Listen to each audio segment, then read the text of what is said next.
The only way to describe you is as the meme king. What am I? am a dacoit, right? I kill people. That's it.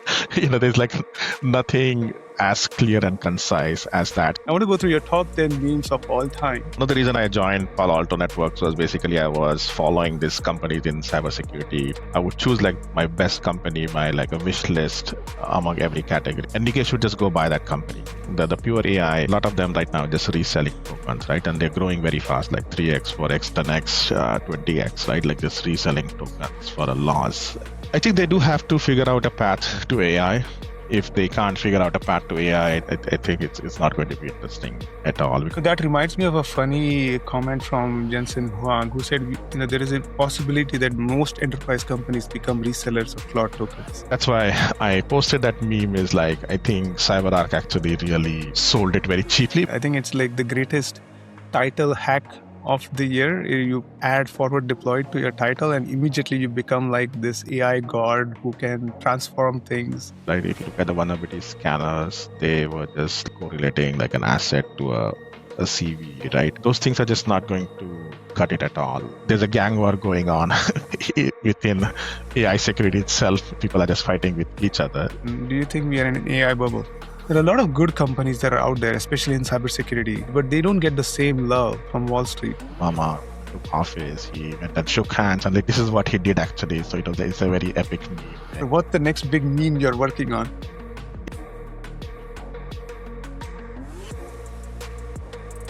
Ladies and gentlemen, please welcome Pramod Gosavi, Senior Principal at Blumberg Capital. Pramod, it is so nice to have you on on Noise to Signal. The only way to describe you is as the meme king. And I say that because you've been an investor, you've been a venture capitalist, you have been in boardrooms, corporate strategy, and so on. But one of the things that I really like about you is that you're able to distill complex thoughts in like silly memes that hit a nerve. Right. And I can't vouch for your investments, but your memes are top notch. There is nothing like it. I sometimes fall off the chair when I see some of these memes because these memes really hit you hard. So typically the way I do these episodes, I talk to the person, I get a sense of why they got into the space and so on and so forth. But I want to do something different in this episode. What I really want to do is I want to go through your top 10 memes of all time. And as we go through the memes, narrate that in a storytelling way so that we understand the context around why you did the meme that you did, right? And then we go from there. And so the first one that comes to mind is the one with Nikesh Arora, where fake Nikesh Arora is dancing to the tune of a Bollywood song, and it went like crazy viral. When I saw it, I fell off. For the first 5 seconds, I thought it was Nikesh Arora who was dancing, and I looked closely. It really looked like Nikesh Arora. And for the audience who are not familiar with the song, I mean, most people who are born and raised in India, they'll get the song immediately. But for the Western audience, the scene I'm going to describe is there is a song where this is a song from the movie Kalia. Amitabh Bachchan is one of the superstars from Bollywood. He's dancing to a song, and he's essentially taunting a rival thief. Both of them are trying to steal a diamond necklace from a pretty lady. And Amitabh Bachchan, who's the star of the movie, is essentially telling the rival thief, "Hey, this is not your cup of tea. This is not your cup of tea, and I'll be taking away that. I will be taking away the diamonds." And the context for that, in the case of Nikesh is essentially telling all these founders in AI that AI is not your cup of tea. This is something I do really well, and you should just give it to me. So that's the context for it. So I'm going to play the meme, and then let's get into Pramod for his take on why he did the meme when he did the meme. क्यों नहीं जानी तू ये समझता काम नहीं ये है तेरे बस का कुकड़ू कुकू क्यों नहीं जानी तू ये समझता काम नहीं ये है तेरे बस का होश में आजा, ध्यान किधर है, अरे होश में आजा, ध्यान किधर है, जहाँ तेरी ये नजर है, मेरी जान मुझे खबर है. Why don't you give us your backstory? What was happening? Why were you saying that? Were you going through? Were you seeing a lot of acquisitions that were happening at that time through Palo Alto? Yeah, so first of all, I think it's a pleasure to be on your podcast. Always been wanting to speak with you, and this is like a really fun topic here. So yeah, so I it's not on my LinkedIn, but I worked for Palo Alto Networks for about 6 months during COVID when I left VMware, and I had a pleasure of working with Nikesh on a M&A strategy deck. And one of the reason I joined Palo Alto Networks was basically I was following these companies in cybersecurity for like 2 to 3 years, and I would choose like my best company, my like a wish list among every category, like in the CSPM, like CWPP, cloud identity, and Nikesh would just go buy that company, and literally that's what happened. It's like, this guy is just buying every single company that I want to buy, and something is going on there, and that's how this conversation started. And then I ended up at Palo Alto Networks. So this was like last year, beginning of the year. I came across this guy. He's an amazing dancer. He's a very humble guy. Also, this fake Nikesh Arora. His name is Varun actually. So it's the same last name also. So hold on. Did you manufacture this meme? Like, did you have somebody? No, there's a guy actually. I actually gave him credit for that, saying that, hey, this became very viral thanks to you. So this is a guy called Varun Arora in India. He does these dances. He puts a lot of effort into it. So the funny thing is, I was just like one day just scrolling through his dances, and I must have scrolled like 30, 40, 50 of them. But this one really caught my eye. Just the way the guy was like dancing and lyrics of the song. So the background of this meme is, the way Nikesh operates is like a lot of founders don't understand it. Like a lot of founders think that they are ahead of the curve. They're talking to customers and they are building it. All other publicly traded companies, these guys, the CEOs, they wake up like a year after something becomes obvious. But Nikesh is not like that. Like he is shoulder to shoulder, neck to neck, looking at these spaces, are the customers buying it? So that's the whole background of this song is like, hey, wherever you're watching, I am also watching it, right?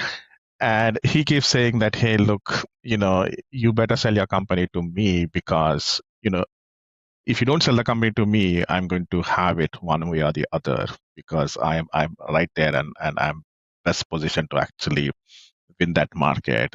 So the funny thing is, like, once I post, like I actually had a lot of doubt. Should I post this? This is a CEO of a $100 million company.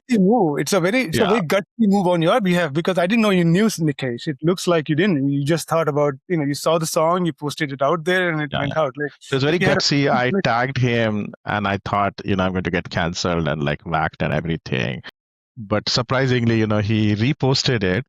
And then a lot of founders actually who sold the company, they came and validated it, saying, yeah, this is exactly how Nikesh operates. He'll come to this acquisition meeting. He's like, I know exactly what you're doing. I know why you are selling. Either you sell it to me right now, or I'm going to build it, or I'm going to buy out the company. And and one of the thing that like a side effect of this was, like Nikesh, the way he operates is like he is like if you talk to his people and in the company, he's very tough. Like he's a very tough leader. He expects a lot from you, and that's his aura. That's his aura that you're always on. Like he'll always like challenge you and everything. But with this song, what happened is a lot of people, first of all, thought it was actually him.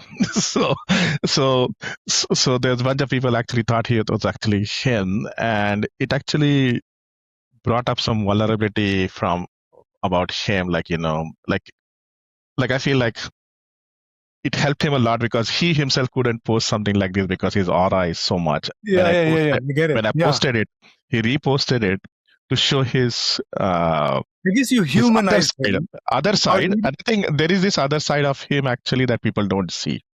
I get it. Yeah, you kind of humanize him in the sense he's a big CEO, he's a big time CEO, but then there is a funny side to him too, and he'll take a good joke if it's if it's with the right intent. And I don't think you intended any maligness. You just thought it was funny. And I'll admit, when like I said, first 5 seconds, I thought it was Nikesh because it looks so like Nikesh, right? So if Nikesh would have done the song, he would have easily pulled it off. So it was pretty amazing. Cool. So the next one I have, I think, which is also one of your viral, memes.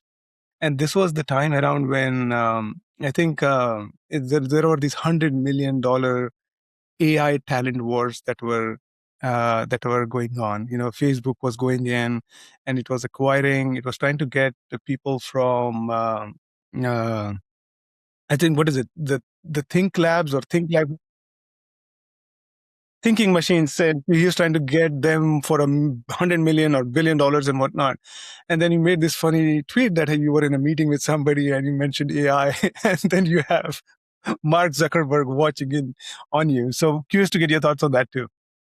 Yeah. So the original, like, the background of that meme was really, when Facebook was getting a slam for like privacy, and there's this photo of him like kind of peeking through the window, and everybody's like, like Mark is always peeking and like violating privacy, right? So when this thing was happening, where he was actually trying to acquire those companies, and those companies were not getting sold. So instead he said, okay, if I cannot acquire the company, I'll just go hire the people. And then he was giving out this like really outrageous offer. Like, he supposedly hired somebody with a like $1.5 billion over 6 months pay package. It was just ridiculous. So then I posted this funny thing that, hey, he's just like so desperate getting people. He's like literally peeking into people's windows, and anytime he hears LLM. So it was kind of combining like what he's doing on Facebook versus what he's doing in the AI side. So it was like a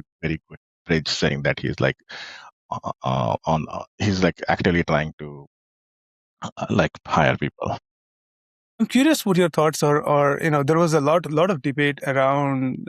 So this is unrelated to this topic, but I'm curious what you think about this. There was a lot of debate around H-1B and the pricing for H-1B and the fees for H-1B, and my take on that was given the advantage of having top tier talent on your team, you would be willing to make these kinds of or get people on your team for any kind of money that is out there.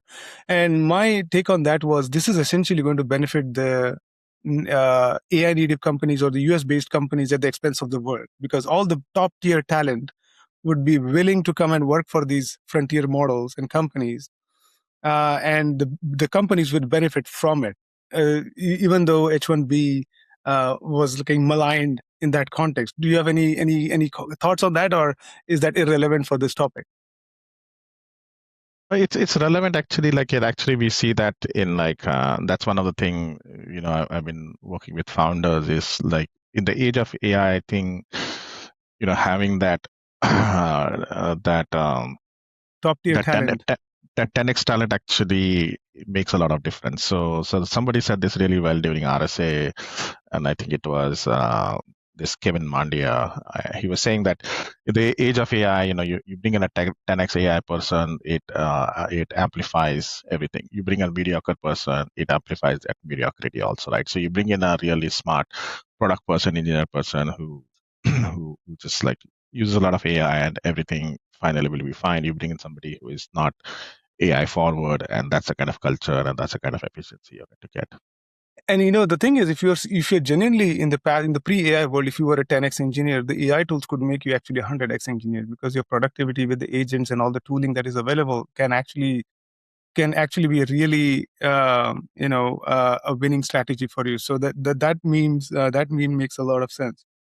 The third one I want to talk about is this AI, the valuation of an AI startup versus a non AI startup. Like, if you have AI in your name, or even your domain name ends with AI, you're immediately valued at 20, 30x ARR, but if you're not an AI company, for like let's say an agriculture company or some other random company, the valuation is like in the rocks. Like and the meme that you have is where you have one with the AI founder with a diamond, and the non-AI founder is with like aluminum sheet. Looks like a diamond.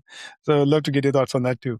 Yeah. So this is again like a bit of a pop culture. So I follow a bit of soccer, and Ronaldo. This is like Ronaldo's fiance. She was showing on social media like this like a big like a diamond ring that she got for her engagement, right? So and then bunch of other women was showing that, hey, I got this thing which looks like an aluminum thing, but it's a pretty big rock, but it's a aluminum thing, right? So it was kind of funny that, hey, the people are saying, hey, I also got it. So I wanted to show like the discrepancy between the AI and non-AI startup, and it's really big actually. I mean, you mentioned like agriculture and all of that. It's not even agriculture. It's like even like something that is like AI adjacent, like SASE.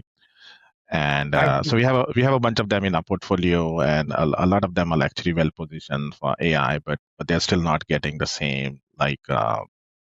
And it's mainly, I think what's happening is like the pure AI, which a lot of them right now are just reselling tokens, right? And they're growing very fast, like 3x, 4x, 10x, 20x, right? Like just reselling tokens for a loss, and everybody is thinks that should be the growth rate, right? And Now dive deeper into it. You mean reselling tokens at a loss? What do you mean by that?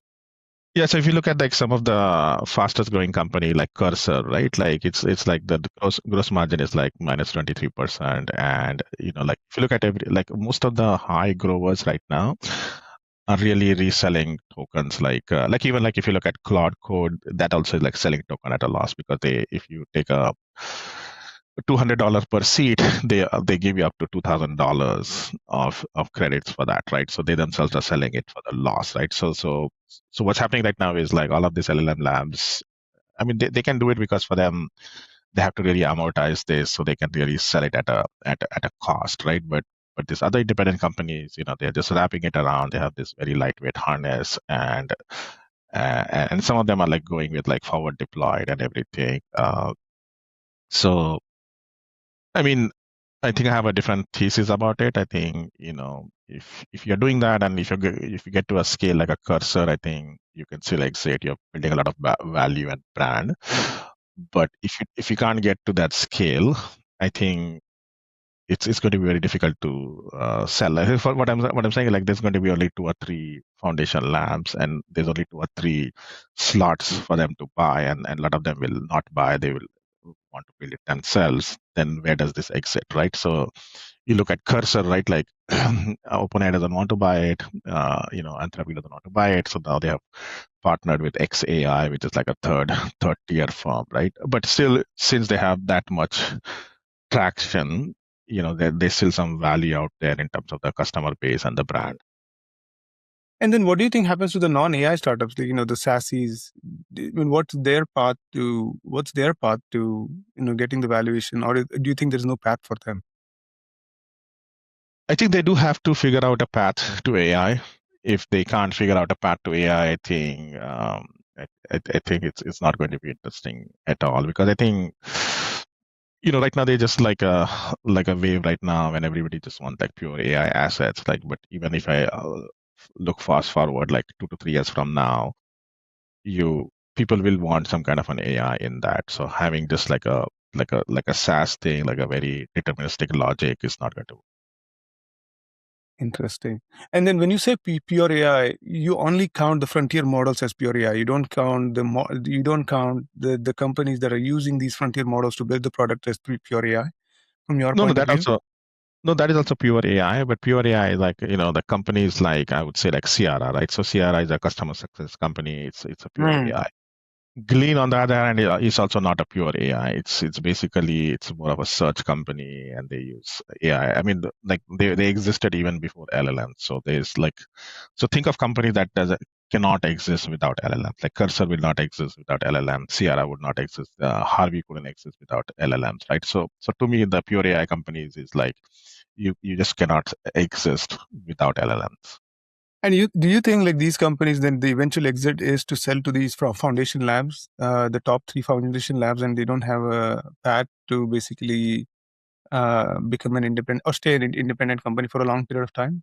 If given the advances in some of the, like, we have seen this discussion around cybersecurity and AI models. Like, all cybersecurity is dead because these guys are going to come in, take over all the cybersecurity products and so on. Even CrowdStrike is dead and whatnot.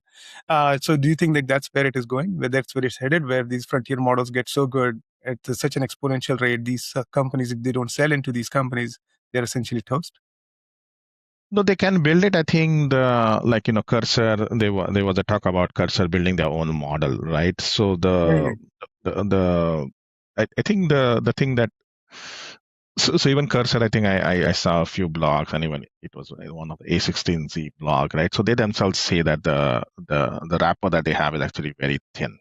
So they are just doing a bit of a bit of like harness and doing it, right? So in that case, they they don't have much advantage. They are also not taking they're not like retraining or anything like that. They were just like, for the longest time they were just they were just deploying the model. They were doing some last mile optimization with this harness thing, right? So what that means is basically there's like no IP in their solution. The IP really sits with the model. So for them to build a model, they have to basically go and redo what Anthropic has done. I think the challenge with them is like, I think they made some mistake actually. Like when they were growing up, in order to grow very fast, they were feeding the best model of Claude to the customers. So the customers have gotten used to that premium quality now. So now if you go and and feed them like a mediocre model, and also it depends on like the culture of the company. Right? The culture of the company is very much this, very young guys in their 20s just hacking, and they were doing something else, and they landed on this. These are not researchers, right? So I mean, it's fine. They can basically go hire a bunch of people to do research, but I think for them to have a model that is as good as Claude, it will take a year. So now they have to figure out like, what do I do for a year? Do I continue selling Claude, and do I bring that model in later on? So that's the challenge that they have. That reminds me of a funny comment from Jensen Huang, who said, there is a possibility that most enterprise companies become resellers of Claude tokens. And I thought it was very funny because it is a real possibility where all these SaaS companies, enterprise companies, essentially become resellers for Claude. Yeah, reseller, and also I think like more servicey, like Yeah. like if you look at like you're in the vulnerability management space, but like in a pen testing space, like with Mythos and all coming in, I feel like there's no like a software pen testing play at all. Like you have to pretty much serve it as a service. Yeah. So one thing that comes through in your memes is you watch a lot of Hindi movies, a lot of Bollywood movies, and that comes through your memes. The one that comes to mind is the CyberArk meme, where there is a merchant who comes to Amitabh Bachchan and he says you sold it for too less, and Amitabh says something to the effect, even if you would have doubled the price, I would have still bought it because my mom worked at that place. Right? And I think you quote this, you said this in the context of the CyberArk acquisition from Palo Alto. So would love to get your thoughts on Yeah, that too. yeah.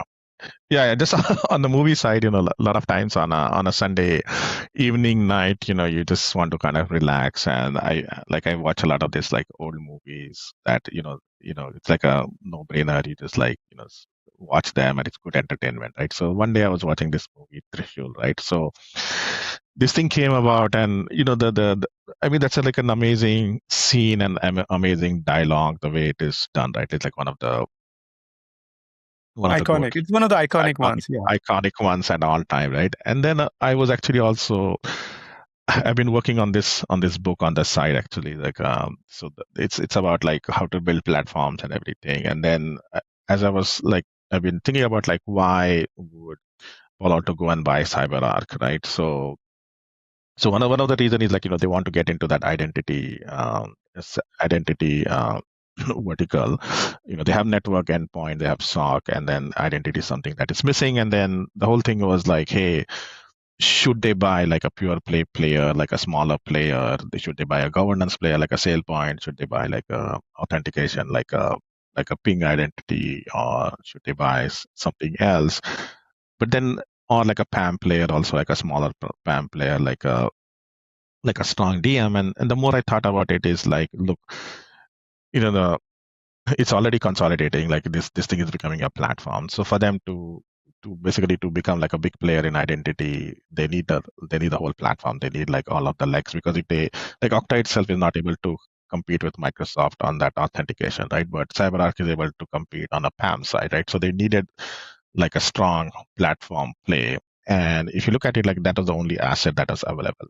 So that's why I posted that meme. Is like, I think CyberArk actually really um, sold it very cheaply, because it's also coming from like Nikesh wants to dominate the world, right? So he wants to go and say like, hey, I'm a one-stop shop for all of your needs. And for the longest time, they didn't have identity, so they couldn't sell identity. And with agents and everything, identity is becoming important. So it's like a very near and dear to him. Like, so for him, his aim is to become this holistic platform, and he needs these assets to complete that platform.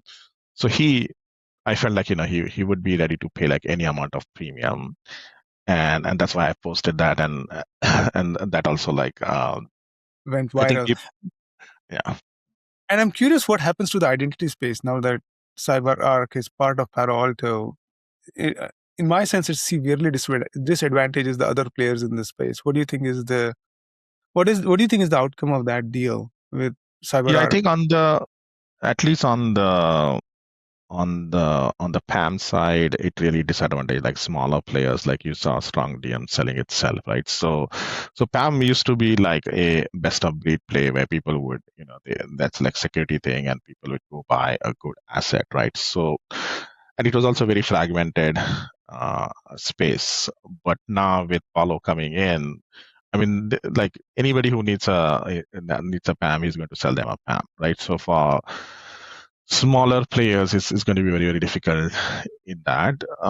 It's TBD on the governance side and on the authentication side. So on the governance side, CyberArk bought a smaller player like a few years ago. They themselves were building a platform, so they've also bought like a smaller authentication player. It's still TBD to me if they can actually win against Okta and Microsoft in the authentication game. Can they win against SailPoint and on the governance side? I have a feeling that, I think they'll be happy with what they get on the PAM side. They will be happy to, maybe they'll acquire a company in governance, and they might be happy to just coexist with Okta and Microsoft on the authentication side. I don't think they will want to. They will want to. I mean, they just cannot actually, with that asset. They just cannot with that market. One of the geniuses of Palo Alto, or Nikesh has been saying this story even when he started at Palo Alto, that he just saw the entire cybersecurity space as a fragmented set of tools, and he just went on a buying binge, especially even in the cloud era. He just went and bought a bunch of cloud tools and made it the Prisma Cloud, and it's a rinse and repeat strategy from his point of view, at least the way I see it. Comes in, he looks at the industry, it's completely fragmented, buys the top layer, goes to the next industry, and he keeps repeating that same strategy over and over again. And it is very hard to integrate all these tools, but Palo Alto has been able to do that work really well in terms of buying companies, integrating that into their platform, and then selling it and becoming that one-stop shop. So it's pretty amazing that I think I agree with your comment that he would have paid any price to buy CyberArk. It's just that no one valued CyberArk enough Yeah. when they were trying to sell. No one saw the big picture, even though it was like right in front of you. Yeah, and I think, like, Okta should have bought them long time ago, and it ended up becoming a problem for them later on, because they started competing with them, right? So I think when they were like really, really small, it was not a very sexy asset, not a very like forward-looking asset, and Okta thinks, they can build this internally themselves, but I think they should have like just suck it up. And Yeah, I agree. because now I think, they were creating problems with them, like even standalone, and now with um, with Palo Alto, it's just going to become a bigger thought. I get it. The next one I want to talk about is this concept called forward deployed. I think it's like the greatest title hack of the year. You add forward deployed to your title, and immediately you become like this AI engineer, AI god who can transform things immediately. And one of your one of your memes was, you have all these founders with all these tools to do something better, and then you have the guy who won the gold medal for shooting. He just looks at a bare eye and he just goes and shoots and shoots. So and you said it is based on real life events. Yeah, So yeah. Yeah. So, I mean, I post a lot about security on LinkedIn, but I spend a lot of my time on the AI ops. For the last 2 years, I've been looking at the intersection of AI and traditional industries. Like one of the investments I made was like in fintech, other one was legal tech, and last year or so, we've been looking at like logistics, supply chain, procurement, manufacturing, software development, and everything. So this kind of came out of again like a real experience. So we were looking at this company like in fintech or logistics, and a lot of this investors are like clamoring for like the best thing that they want is like, hey, somebody from Facebook, Google, come in and say, yeah, I want to disrupt this whole thing, and these guys are in the stone age. I want to bring them to like the Facebook age, and they come in and they say, like they build pretty good software. They might hire somebody, or they might have an advisor. Like the fintech was a good example. They might have somebody from audit, and they're like, oh, I'm talking to him. Same thing on healthcare, I'm talking to him. But it's still like not the same thing. Like these guys are just asking them what to build, but both in terms of the product and go to market, like they just like no synergy with with with the thing, right? And then they're trying to like use pure software. They're like, oh, look, I'm going to just like create this product that just works like charm out of the box, and you don't have to care about it. But the problem is like a lot of these sectors, they have so much complication. They have like so many corner cases. And that's why I put this meme is like, you can have this forward deployed person, like you created a software which is like 80% there, and you say, okay, take this software, you can optimize the last mile, you can run through some of the loops, you can like drag it multiple levels and just get it work, right? And sometimes what happens is there's this one use case, you just optimize it, sometimes just particularly for that case, like, we were seeing like some healthcare guys, they were like hard coding like some of this stuff, like, hey, like, this thing comes out again and again, I just don't want to spend tokens on it. So there's some deterministic logic also there. And then, it gets done. So that's the whole motivation of the meme is like basically like I truly feel like AI is like most a lot of the benefit is going to be the last mile optimization, and for that having this forward deploy like customization is the right way to do it. And I agree with your point where, if you see the same pattern over and again, you don't have to spend a lot of tokens. You can get to a deterministic model because it's the same thing happening over and again. And for the corner cases, you can always switch to an LLM and then go from there. So pretty on point. The other thing that you rail against is inflated LinkedIn profiles. So that's something that seems to rile you up really bad. What is going on with the LinkedIn profile memes? Yeah. So And that, it goes back to the same, like picking up like one of the iconic characters from the Bollywood, Gabbar Singh, and so and then riling from there. So I'd love to get your thoughts on that too. Yeah. So that's like a very iconic, like, I mean, I didn't create that meme, but I got it from some place where I thought it was relevant because, you see these people on LinkedIn, they are just basically, like the titles, like, like 10 sentences long, and they like, oh, I can do M&A, I'm a change catalyst, I'm this, I'm an advisor, I'm like a global leader, and so many different things, and like, literally you have to go through their like profile and see what they're doing. And to me, I think it's just like they're just doing like a bad service for them. So like right now, like, like I've hit like 30,000 like followers, like connections. Every time I have to like figure out like, should I connect this person or not? And to me right now, like the biggest red flag is when they have too much stuff going on. Like to me, I think you just pick what you are working on right now. Like, yes, you might have done 10 different things in the past. Like, oh, you were an SAP specialist like 10 years ago. You you worked in product like 20 years ago, but you're hardly coding anything right now. So to me, I think it's like I think that that that Gabbar thing is like really appropriate. Like, hey, what am I? am a dacoit, right? I kill people. That's it.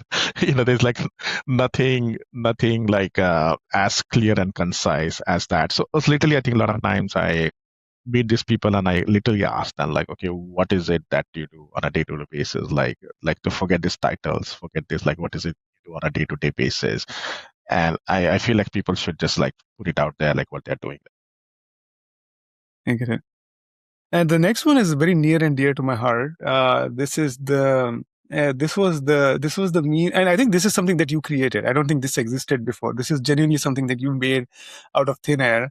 There was a bridge that was built in Mumbai somewhere, and it essentially had a single lane. There are two lanes merging into a single lane, and the bridge was built by obviously not engineers. It is clear that the bridge was not built by engineers. And you came out, you put a meme out there, and the meme was essentially the AI companies and the legacy companies fighting for the same budget. And it is so appropriate and so apt, because regardless of what you build in AI, the budgets still are the same. I haven't seen the budgets increasing exponentially for some companies, they have increased exponentially, but not for every organization. So even if you're an AI native startup versus a legacy tool, you're still fighting for the same IT budget, security budget. And the meme was like a real classic. So what was going on when you did that meme? Yeah, so internally, we did this whole SaaS calypse, right? Like people are thinking like the SaaS companies are going to die, and I saw this really interesting presentation, and it kind of like resonated with me quite well, because I think if you look at like what happened in the cloud era, like I used to work at VMware, so so the on-prem thing did not die at all, right? It's still like a cash machine, and Broadcom bought it. It's not growing. It's kind of declining a bit, but the decline is not more than like a few percent, 5% every year. It's still kind of like it's going to go very, very slow down, right? And then most of the growth, what happened on the workload side, everybody went to the cloud, right? So all of the spending went to the public cloud, like Amazon, Azure, and this slide was kind of said the same thing, is like the SaaS thing is going to plateau out, and a lot of the spending is going to be on the AI side. So now if you look at the AI budget, right? So a lot of these AI startups are saying that, hey, everybody's going to spend with me. And a lot of these SaaS companies are also going and saying that, hey, I'm coming up with an AI copilot tool. They're going to spend on me.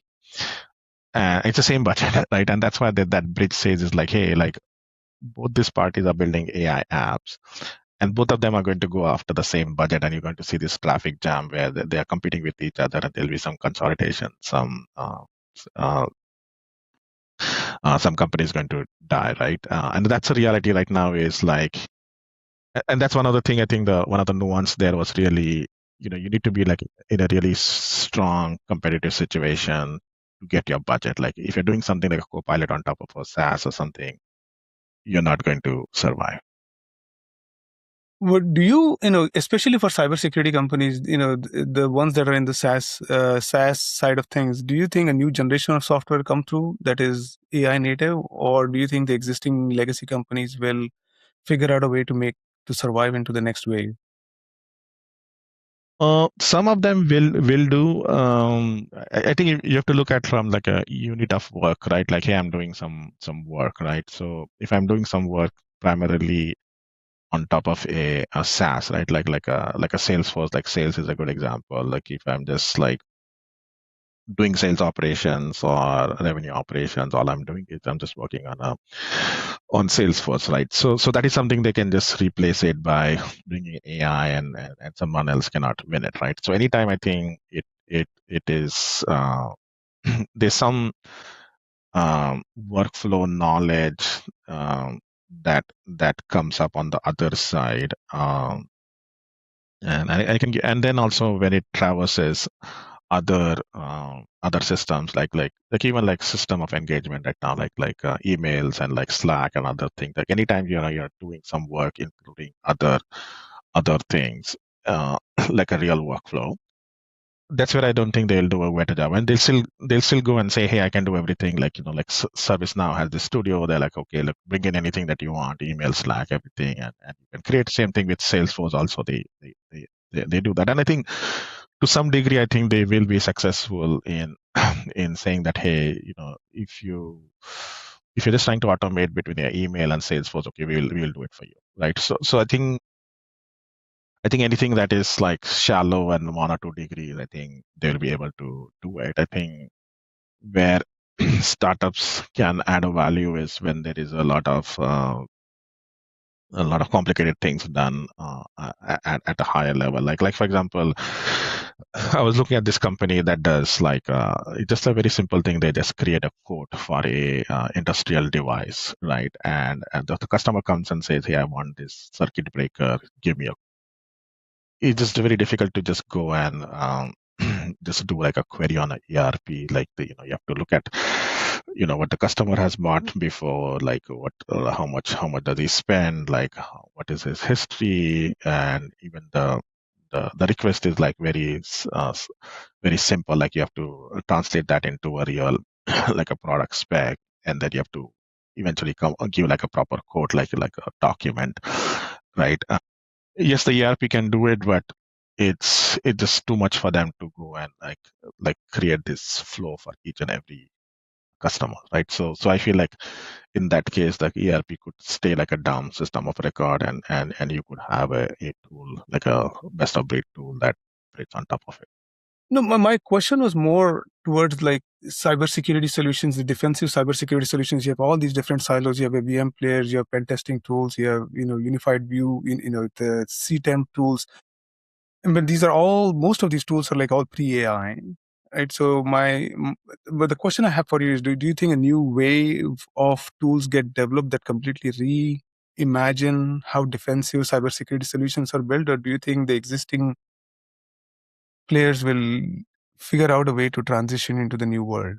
Do you think, because if you go back, if you look, everything is very siloed from in terms of like how the assessments are done, how the risk assessments are done, how compliance is, all of these, they have their own silos in their fiefdoms. But they were built in a pre-AI world. Do you think there is a way for like completely reimagining how, because from an attacker's point of view, the cost and skill of exploit development is essentially going to zero. So the attackers can just go in, prompt your way into building an exploit, compromise systems, and so on and so forth. But the defenders are now sitting there with their old tools in terms of running a scan, finding, prioritizing, and doing all these things, creating tickets, which could be outdated in the age of AI. I'm curious what you think happens in the age of AI for defenders who are trying to defend against these attacks. So do new solutions come up, or the existing solutions will find a bridge to get to that point? I think some of them are just like not like on the vulnerability management side, right? If you look at the vulnerability scanners, they were just like scanning and just like correlating like an asset to a CV, right? I think those things are just not going to cut it at all. I do feel like you need. Yeah, scanners could be built with AI now. So even the AI, the AI native scanners could be built much more cheaply or much more effective in finding the gaps other than the older tools. Yeah. I think where the existing companies can do very well is like when they have a lot of data, right? And that's where I think some of this platform companies like Palo Alto and CrowdStrike, the more data that you have, actually you're able to correlate things faster, because what's going to happen is like, the attackers are going to they're going to basically just keep on attacking, and they are going to try to just view through the products, right? So the more you have like siloed product, I feel like that's actually a liability. So like, for example, if you're doing authorization in one platform and PAM in other platform, and those platforms don't talk to each other, you have a hole there, right? So that's where I think that, and also you need to think like there are two levels of platform. Like one platform is like, what Palo Alto has is like, okay, I have network, I have identity, I have everything. Like that's a higher level platform. It's both from a selling perspective and on the data side also, which they have not integrated that much right now. And then there's also like a platform, like a attack vector platform, which is like an identity, right? So if you have like everything on identity, like IAM, authorization, ITDR, PAM together, and you're able to have like a 360 view of everything, every employee, every activity, then that strengthens a lot more than having like you cannot just do like get an authorization from a player like a strong DM, and then you're using Okta for IAM, and then you're using SailPoint for governance. I get it. The next one is also very near and dear to my heart. This is the one for, and again goes back to your memes on Bollywood movies. This is about the Dhurandhar movie where Ranveer Singh, we have one with AI for security versus security for AI. And the folks in AI for security, they are well trimmed. They're wearing a nice shirt, nice tie, nice pen. And then the founders in security for AI, they are all ragged. They're all, they're in a war, in a battle with blood on their face and so on. I'm curious why you felt the need to to do that meme. Yeah. So so in security, I've been just spending time on those two areas, like AI for security and security for AI. And the more I talk to like the AI for security, so if you look at a lot of the AI for security, they are actually selling AI. Like a lot of this like AI SOC companies, they're basically bringing LLMs in, and they come in as like, hey, we are an AI expert, right? And that's why you see this guy with a tie and everything. So this is like Ranveer Singh when he was a nice boy, right? So he was this very Very charming and very young. charming and not like a bad guy, right? So he wanted to go to military and serve and everything, right? So that's the personification of a AI for security. Like you have to go in as a kind of an academic LLM expert, and I'm going to bring AI to it, right? But on the other hand, like on the security for AI, I think you interpret it a little bit different, and I think both the interpretations are correct. Is like that thing is like it's very crowded. Like every single day, like 20-25 companies. Like every company, like every other day, I see a pitch saying I'm doing AI governance, AI governance, AI governance. Right. First of all, I think there's a gang war going on within AI security itself. Like people are just fighting with each other. And second of all, I think in order to like there's two gang wars going on. Like one is like with the hackers, with the employees who are using it and misusing it, and then there's a gang war going on within themselves also, right? So that's why I kind of put that thing like saying that, hey, look, you cannot like this be very softy like an AI forward company to survive in AI security. The way I perceived the meme, and correct me if I'm wrong, the way I perceived the meme is AI for security, the path is much more clear in terms of the use cases, in terms of the problems we can solve. And that's why, you have the clean shirt for AI for security. But the path for security of AI is uncharted. You don't know what is going to work. Is it prompt? Today it is prompt injection. Tomorrow it is something else, and it's never clear. Other day it could be AI governance. It's never clear what is of value to the end user in terms of security of AI. That's how I perceive it. But it looks like that's not what you're going after, or was it? Maybe it was like there was like some second meaning to it. Yeah, I mean, you could interpret either ways. Yeah. Awesome. And the ninth one I had is this: you did something on SVB, where all this money is getting exchanged between the frontier models and the banks and Nvidia. All of these are essentially circling the same money to get their job done.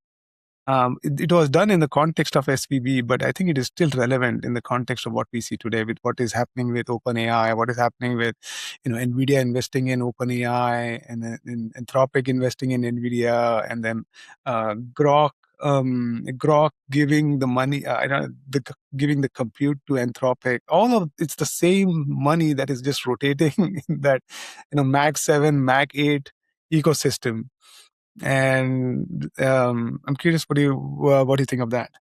Yeah. So I think the original meme was actually like that's like my most liked meme is during when SVB collapsed, right? So if you look at what SVB was doing was, they were they were basically banking their startups, and that's like a one way thing. Then they are also giving loans to the employees and the company based on the equity, And the right? founders too. The founders were getting Founders cheap founders loans too. too cheap loans too. So it's kind of this circular thing where I got this loan.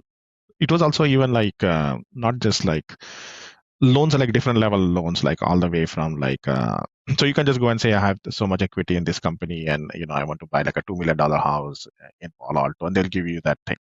And they would even give like personal loans based on your equity or something like that, because they always thought like, hey, this guy's net worth is so much, like, but everything was like a paper money, right? And what ended up happening is they took all this money and they invested in like what they call as like a high duration loans, right? So and when when the economy becomes soft and some of these people started asking the money back and liquidating, they just couldn't take the money out, and that's why it kind of crashed, because they actually had a liquidity issue that it was like what they call as a time mismatching, like this guys needed money on a short term basis and they had invested in a long term loans, right?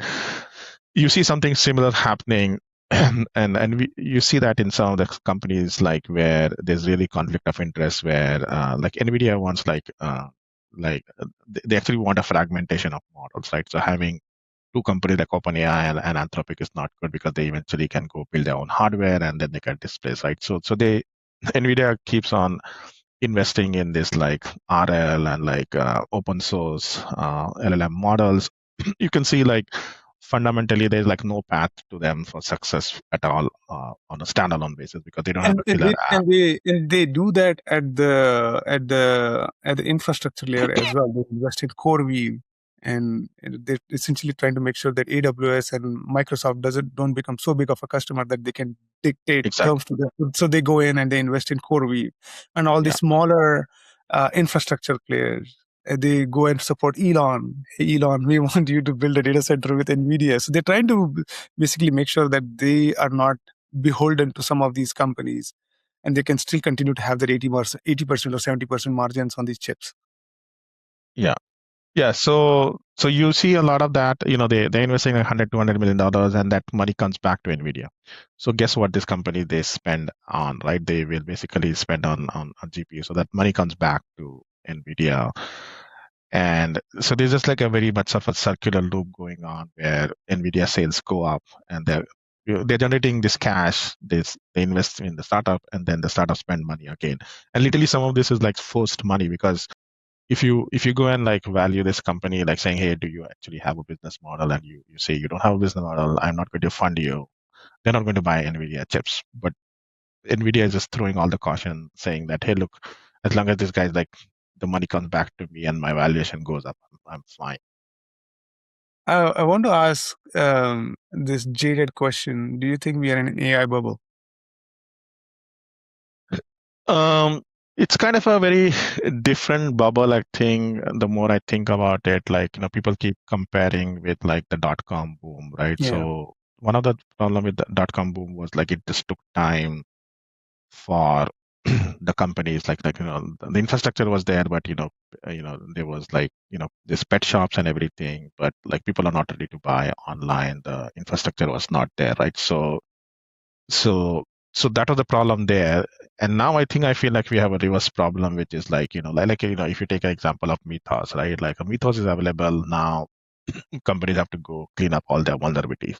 So they're just like uh, going and racing to just clean it up. And after they clean it up, what happens, right? Like they're not going to spend that much. So if you just look at like all vulnerabilities get solved in 2026, 2027 is going to be very incremental, and it's going to even not be incremental, because you're going to use AI to fix them at the start. So like next year around, like there's no spending on that, right? I think, and you can see that a lot with uh, with everything, right? Like like even like this lawyer thing, like Harvey, right? Like, they're charging a lot of money now. People see the value, but next year around, they're going to say that, hey, look, I can use Microsoft, I can use like Claude to do that. So I think the problem with this cycle is it's like a almost like a global maxima, like a spending, and then everything is showing that it's going to be much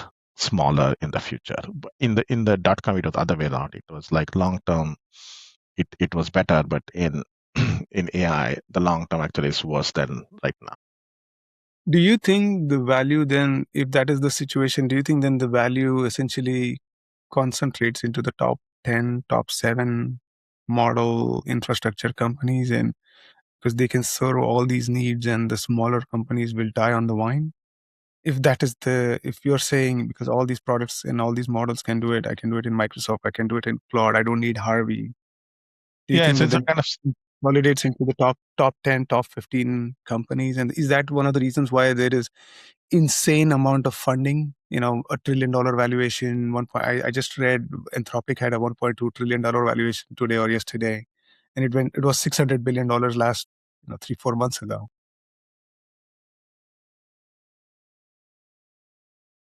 I think the premier models will actually do well, right? It's like a model, like a Google kind of a thing.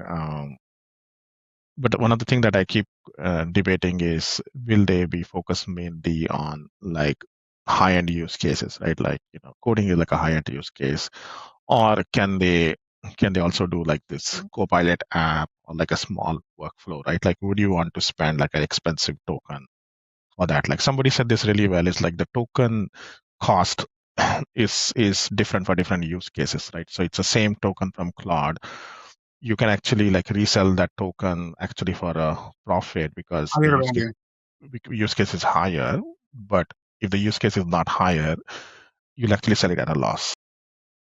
Yeah, I've heard rumors around this. I don't know how true these are, but for example, the tokens that are related to financial engineering, making money for banks, trading, those could be valued much higher. And we may not even be able to get access to these models because the citadels of the world would buy these models, access to these models for billions of dollars. And because they can make billions of dollars on those models.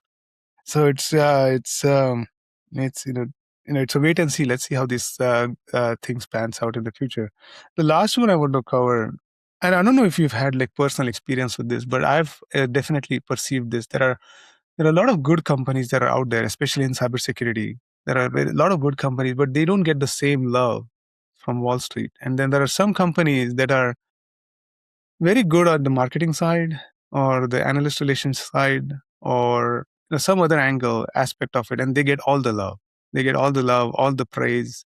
And then you had this meme that went out where there's this guy walking around shaking hands with a bunch of CEOs of cybersecurity companies, and each one gets a different treatment as they go through the handshake. I'm curious if you have experienced it personally, or have you seen such situations develop in your career? Yeah, I think I think it's becoming more and more important, and I saw that firsthand, like at VMware. So, the company used to spend like executives used to spend like insane amount of time on messaging and marketing, like and the the execs actually used to own that rather than just giving it to the marketing people. Like a CEO like Raghu will like keep thinking like, hey, how should I message this to customers? Like if I buy something, like what does it mean in terms of the platform and all of that, right? And that really resonates very well, right? And in cybersecurity, also you see some of these CEOs. Like I would say, like the best CEO is not even like Nikesh, right? Like I think if you look at the best CEO, like Cloudflare guy, so he has the highest multiple in security, right? So he goes and he messages like he's a very rare asset and like everything is coming to him, like with the edge and everything, and how has all this data and everything, right? So it is becoming very very important. Like I was just talking to a friend at Okta the other day, and it's just like Todd doesn't do a very good job. He's not very like vocal. He doesn't talk about like why investors should invest, like what is he doing long term, like this committing and it's becoming very important, like both from customers as well as investors as well as employees, because people want to see what's out there, like what else are you doing, like so previously it used to be like, hey, you just execute, you you create results, but it's all like backward looking, right? Like if you want, I mean, the investors out there literally is saying that, hey, I want to invest in cybersecurity. What are like three or four stocks should I invest in, right? And for them, they don't want to, do like this quarter by quarter. They want to go, develop some confidence in the team. And a lot of times it's like confidence in the team. Like what Nikesh says, like, okay, what you see right now is not even what will exist long term. Like I'm going to just keep buying and expanding. So believe me, and he's very vocal about it. And one of the employees actually said this really well. It's like he says, like he's just out there talking everywhere, and that is his like way of communicating. So he's like, okay, if he goes talks in a conference, he says something. It's not that he's just talking for the conference; it's also relevant for you. Like he went and spoke in a conference that's this particular category is going to die, and literally there are people like in the company working on that category, and they're like, holy shit, what is this guy saying? And then he's like, yeah, he's saying what he's saying, and it's true. It's not just like, oh, that conference, right? So yeah, so I think the background of the meme is like this is a very famous like Barack Obama meet and greet, right? So when Obama took office, he went and shook hands, and literally this is what he did actually. So it's a very epic meme where he went and like shook hands, and then he hugged like the African American people, like his own people. So like the people that you love and you like. So that's what is happening on the investor side. Is also like people are relating with whom they can relate to. They also like people who spend time with them, like some of these other companies like Fortinet and like Zscaler and Netscope. Their their team doesn't spend that much time with analysts. They don't like humor them. They don't share information. And also it's a bit about also sometimes it's all about you know saying that I'm going to do it and doing it, right? It's creating that trust, right? So if an analyst say, okay, what are you going to do next 2-3 years? So some of these CEOs are not sure, like they don't want to commit, but that's also the problem. Like if you don't commit, they feel like you cannot deliver. Yeah. Pramod, this was a fun interview. I have to ask you, what's the next big meme that is dropping from all? Like, what's the next big meme you're working on? Yeah, so the tragedy is I think a lot of people don't get it. Like a lot of people think that, I have a team in India or someone like that doing it. And some of this, like the meme that becomes viral, actually, that literally takes me like 10-20 seconds. And I also don't know like what people are going to relate with or not relate with, right? So there's some memes that I've spent a lot of time and like, perfecting it, everything. I put it out there and it doesn't go anywhere, right? So right now I think I'm more like a fail fast. So like if I get an idea, I post it and sees what reaction people have. And if it's Have people accused you when do you actually work because you're memeing so much? Yeah, it was happening like 2-3 years back because I mean the thing is like some of these ideas just come like free flowing for me. It doesn't take me too much time, but people think that, hey, I mean there are some people actually they spend a lot of time like you see some people on Twitter and all like they're just like on point for everything. So to me, I do think that they're not spending time, because if you're going on every single trend, like every single thing, because I myself, like if I want to create something, I know it takes time, right? So if you want to like comment on every single thing out there, it is a lot of time. I was not doing that. Like basically like whatever comes to me naturally, like whatever I see, I do it, right? Like even if I do it like initially I wanted to do it like once a week, then sometimes it becomes like once a day. Sometimes there's a lot happening, so it's multiple times of a day. But now I think I don't have any kind of frequency, so anytime I see something, I just post it. And the good thing is you get so much inbound in terms of interactions with your companies and investors. You have this raw data fire hose coming your way, so it's also a source of some of the memes that come out. So it was super fun to interview you, Pramod. Keep those Yeah. keep those memes coming.